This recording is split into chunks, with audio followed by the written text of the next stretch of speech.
morning, and welcome back to Sailing Vessel Silver Heels, and welcome to another cruise, our first cruise of the 2017 cruising season.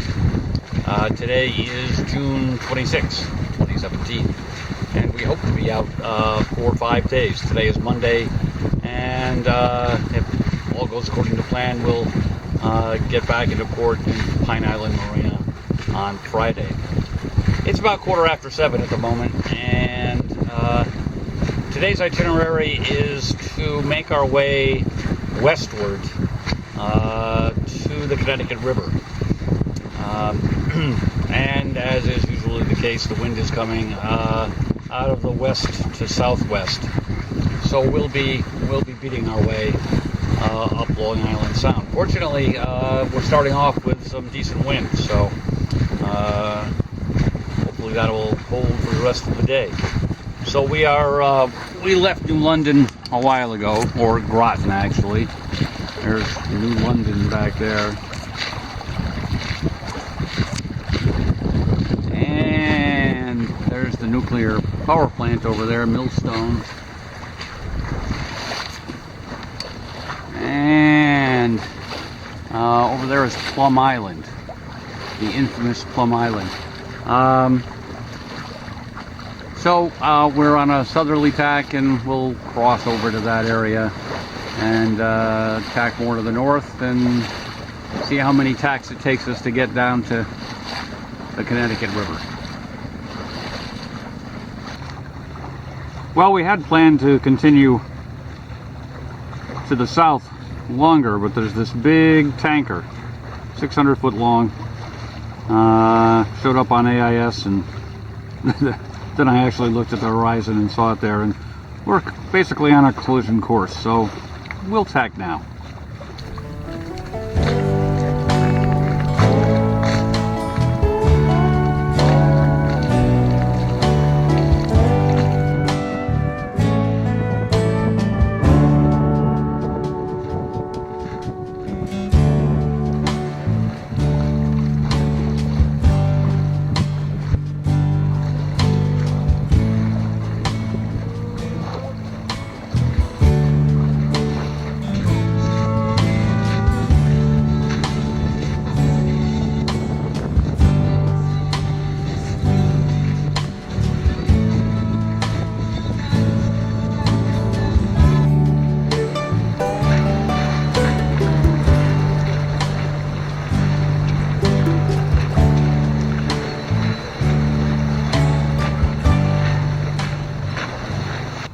I have to apologize. I am a bad YouTube video maker. So the last clip I shot, which hopefully came out, was just off the mouth of the Connecticut River.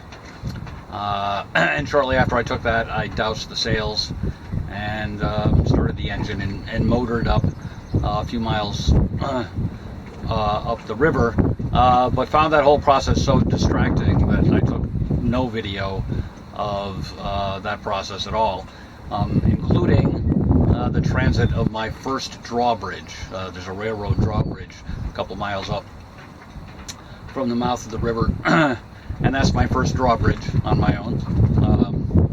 And if nothing else, that proved that my VHF radio does transmit. I could hear it. I knew it received, but that's the first time I actually used it to call someone. I called the bridge tender and was told I had to wait for about 10 minutes for the bridge to open. So that was all nice. So I'll show you on the chart where we went today. So here we have the Mattituck chart page that shows the eastern end of Long Island Sound, and right at this very corner is the little harbor that has Pine Island Marina in it, which is our home port. So, and we wanted to get to the Connecticut River, but the wind, unfortunately, was coming from the west. So we had to take a somewhat circuitous route and sailed close hauled across until we got to about the eastern point at the end of Plum Island, and then tacked and actually managed to make this buoy, red number 8, and then the entrance between the breakwaters into the river in one tack. Well, I did have to do a dodge on this tack to avoid a tanker, and a quick dodge going back the other way to avoid a ferry. I had the right of way in both cases, since I was under sail and they were under power, but it's better not to push these things. So I'll get out another chart to give you a better idea of where we went on the Connecticut River. So here are those 2 breakwaters and 2 lighthouses at the mouth of the Connecticut River, and we motored up through here and came up, did a little tour in this area. There is some room to anchor in there. It's not all that well protected, and so we continued up to the railroad bridge. So that's the main line for the route that goes between New York and Boston. And while I was waiting, an Excella train went across the bridge, not at anywhere near its peak speed.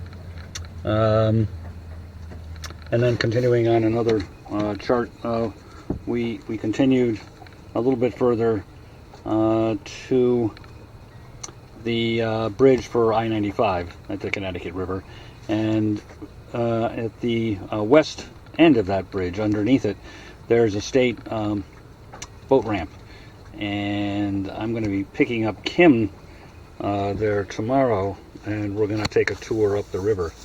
But for tonight, I came up here and around to the north tip of Calves Island, and anchored here, and it seems like a nice place. So there is Calves Island, and there is just a bit of a beach there. It's high tide at the moment, so more of that will get exposed, I think, as the tide goes out. So we're looking about southwest now, into the breeze. It's blowing, some site I linked to said 13 with gusts to 15. Anyway, out that way, swinging to the north, is the Connecticut River. There's a boat sailing up in there.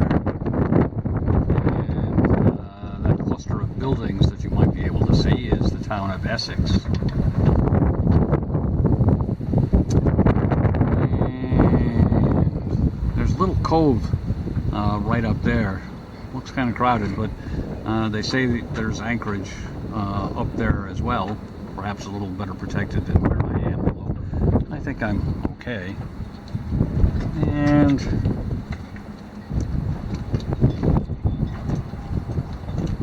the rest of the harbor with lots of moorings in it. A little houseboat there. And you might be able to make out the I-95 bridge there. It's a pretty tall one. So after I'd been here a short time, a couple of guys came by in a dinghy. Not specifically for this purpose. I had other business on the island. I don't know what, but as they came back, they stopped by to warn me that I might be in trouble with depth, even though I only draw 22 inches with the centerboard up. But I did a circuit of the area where I anchored, and I'm pretty sure covered most any place I might swing into if the conditions change. And I didn't find anything less than 7 feet, and there's less than 4 feet of tide here, so I should be okay. But we'll keep an eye on it, and low tide is at 7 in the evening. So if we do start to run into trouble, I'll be able to move still having daylight, so that's a good thing. All right, it's only 2:30 in the afternoon, so we have time to kill. If I didn't have that appointment for tomorrow with my wife, I might have gone further, although that was 22 miles, so that's a good day, even though it was a good half a day of sailing, but it was good sailing. So I guess I'll do some reading, some other puttering. There must be something that needs to be cleaned, and maybe I'll come back in a bit and give you a cabin tour now that it's full of stuff. Okay, since we have a little time on our hands, I think we will go ahead and do just a quick little cabin tour of projects from this past winter and spring that are now actually in use, and this won't take long. So the big item is the icebox, and the icebox is featured in various project videos if you want to go back and learn more about the icebox in detail, but at this point we're just going to take a look inside. Sorry about the shadows. Not much I can do about it. Now normally I wouldn't take the lid entirely off, trying to keep the cold air in, but we've got this pretty full. In the back here I've got 2-gallon water jugs that are providing most of the cooling capacity. They were frozen solid, of course. In here we've got some beers and one of those bags of wine in a wooden box I made for it to take the place of the cardboard box, which would probably get all soggy. And we've got some iced tea in 2-quart containers, and that was frozen, and it still remains largely frozen. And we've got a lot of food over here. Butter, it says. And some dinner meats back there: chicken, beef, pork, eggs. Underneath in the back here is I think it was 10 pounds of ice cubes that I got mostly.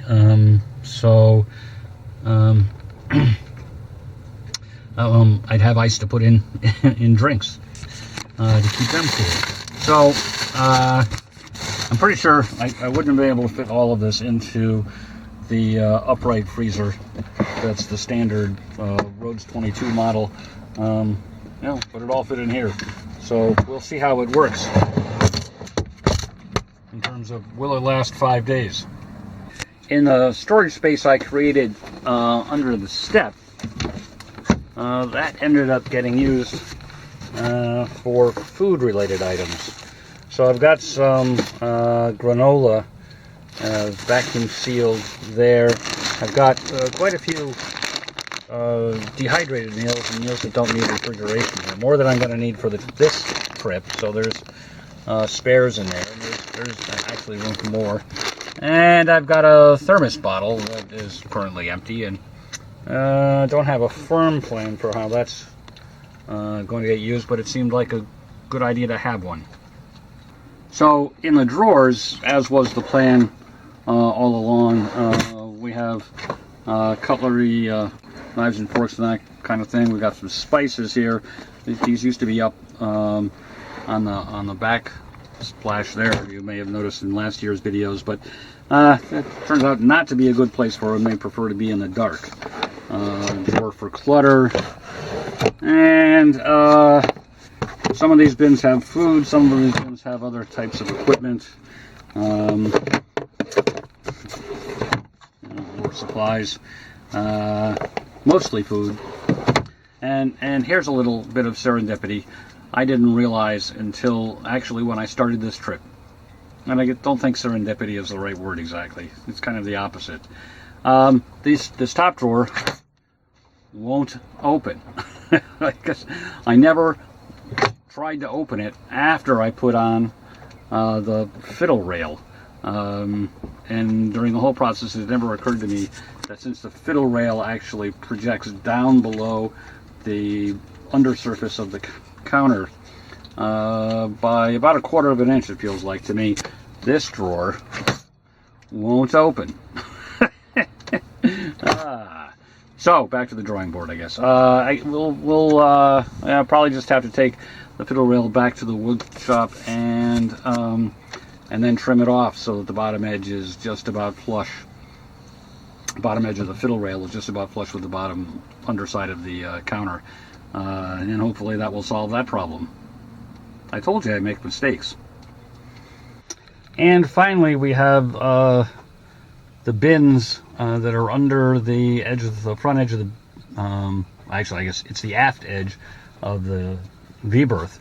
And as I thought, these are being used for clothes, and you know, they're not quite full. I could stuff some more stuff in here, but and it's similar on the other side. There's some more spare clothes and some beach towels and a spare blanket in case it gets colder than expected at night.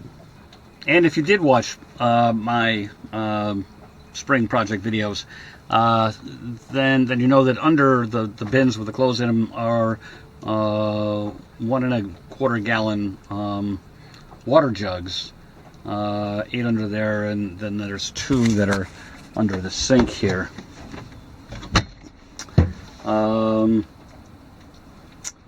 And these get swapped out when they're emptied, and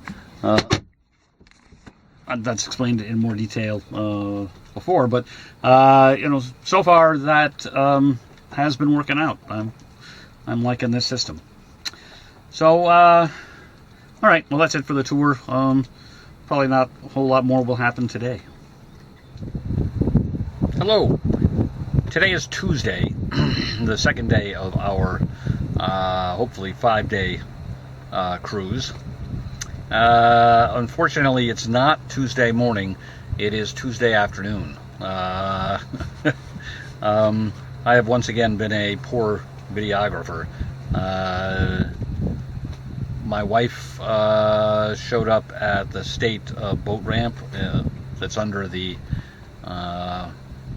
I-95 bridge over the Connecticut River at about 9:30 this morning, and I picked her up and we took a motor cruise up the Connecticut River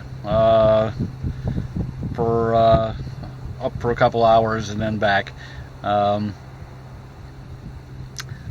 past the village of Essex and whatnot, and saw a lot of expensive real estate and some ospreys. That was nice. The weather could have been better. It was actually raining when I picked her up, and it was cloudy and some intermittent showers, so it wasn't great. And for some reason, you know, the thought of picking up the camera never crossed my mind. Something about the Connecticut River just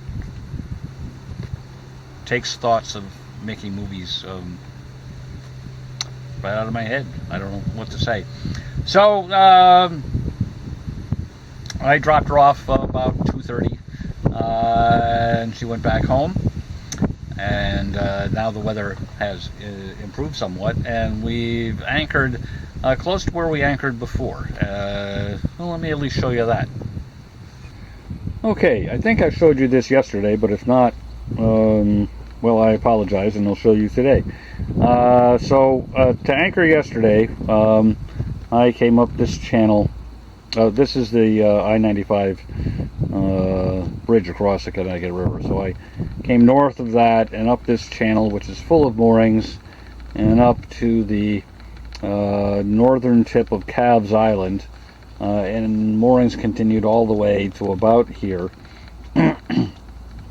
And then they dropped off, and leaving me a little room here.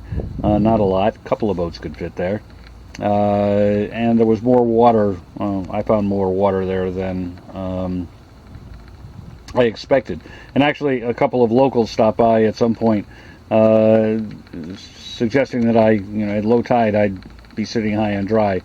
But in fact, at low tide, I had 4.5 feet under the keel. So, local knowledge has its limits. And by the way, I should mention, that's the primary reason that I bought a depth sounder, was for hunting out anchorages. Out in the middle of Long Island Sound, I don't care how deep the water is. It's over my head. But it has been as useful as I hoped it would be for this kind of thing. So I left from there this morning and went back down to the bridge and picked my wife up, and off we went up the river and on and on. And well, you didn't get to see that, but I needed a place again to anchor, and so I came back to this area. But then, following some advice I found on Active Captain, I went up this passage between Goose Island and the mainland, and I found more moorings up in here than evidently had been there when that Active Captain recommendation was made. But I turned this corner and came into this area, and I'm probably near where this 5 is, if you can see that. And I'm at high tide now, so I found quite a bit more water than that, 10, 12 feet for the most part, 8, nothing less than 7, circling around. So I'm anchored up in here now, and well, I'll show you what that looks like in real life. So looking south, more or less, towards Long Island Sound from where we're anchored, what you can see is the vast marshland of Goose Island. And there's a nest over there, probably an osprey.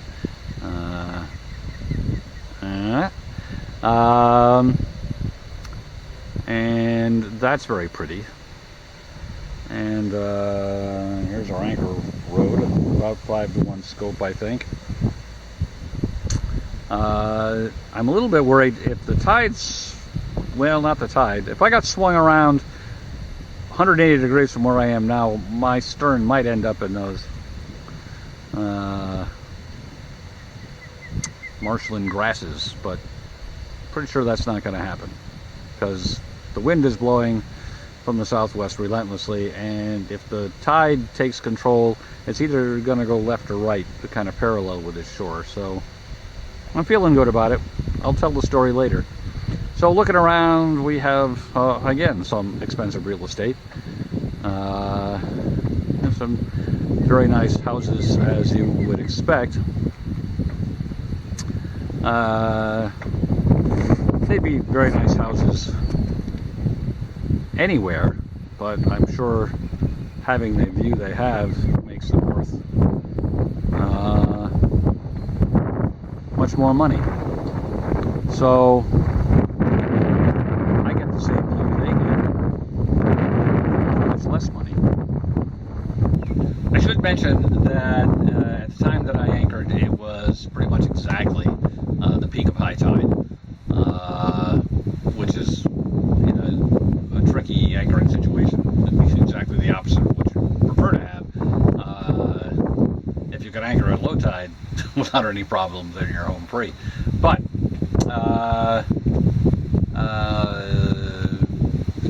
well, low tide will be at around 8, and we'll check out what the situation is at that point. Confidence is pretty high.